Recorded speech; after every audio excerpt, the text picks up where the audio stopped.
આઝાદી તો 1947 માં બની. ડોક્ટર બાબા સાહેબ આંબેડકરે સંવિધાન લખવાની શરૂઆત 1935 થી કરી હતી. એને વિશ્વાસ કેટલો હશે કે આ ભગાડીશું નહીં ત્યાં સુધી રહેશું નહીં, અમે અંગ્રેજોને ભગાડશું નહીં ત્યાં સુધી રહેશું નહીં. એને વિશ્વાસ કેટલો હશે? 1935 થી આ બંધારણ લખવાની શરૂઆત થઈ અને બંધારણ લખવા માટે 7 માણસની નિમણૂક કરવામાં આવી. એક જ નતા હો, 7 માણસો અધિકૃત રીતે નક્કી કરવામાં આવેલા. પણ થયું શું? 2 વિદેશ જતા રહ્યા હતા. એકે રાજીનામું દઈ દીધું, એક આવ્યો જ નહીં. 2 દિલ્હી બહાર જતા રહ્યા. ટોટલ 7 માંથી 6 નીકળી ગયા, એક જ રહ્યા.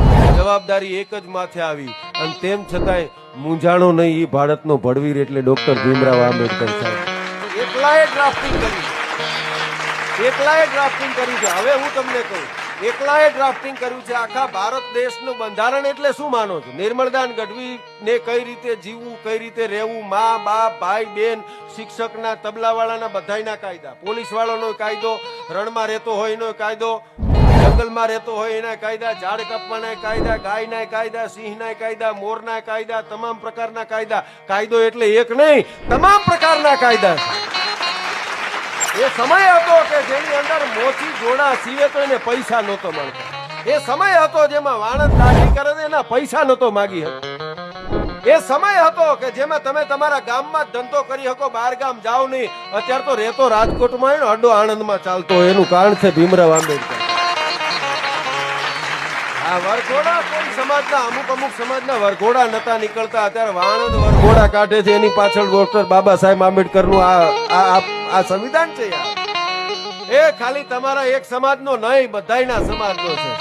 આ મરજી પ્રમાણે દરજી સીવે રૂપિયા એની ઈચ્છા પ્રમાણે લે. દરજી માટે બાબા સાહેબ આંબેડકરે કાયદા લખ્યા. મફતમાં કોઈને વેઠ નહીં કરાવવાની, મજૂરી કરાવવાની નહીં. આ બધું એને લખ્યું. કોઈ એક માટે નહીં, ફલાણાએ આમ કરવું, ફલાણાએ આમ કરવું, ઢીકણાએ કોઈ એક માટે નહીં, બધાય માટે. હવે વિચાર કરો, જેને 3000 વર્ષ જેની પેઢીઓએ ગુલામી સહન કરી હોય અને તમારે પોતાને લખવાનું થાય તો તમે ઘડી કેમ ના લખો કે ભાઈ તમે હમણાં ઘડીક તારો વારો આમાં હતો, હવે મારો વારો આવે આમાં, તો એ વખતે તારો વારો આમાં આવવો જોઈએ. થાય કે ન થાય? તમારે બંધારણ લખવાનું હોય તો તમે બદલો માગો. આની હાથે આમ, હવે અમારો વારો અહીં હતો, હવે તમે અહીં. પણ સમતા અને સમાનતા કોને કહેવાય? ડોક્ટર ભીમરાવ આંબેડકરે કોઈના માટે એવું ના લખ્યું કે અત્યાર સુધી તમે અમને આમ રાખ્યા, હવે અમે તમને આમ રાખીએ. સાહેબ, આ બાબા સાહેબ આંબેડકરની સમતા કહેવાય, સમાનતા કહેવાય.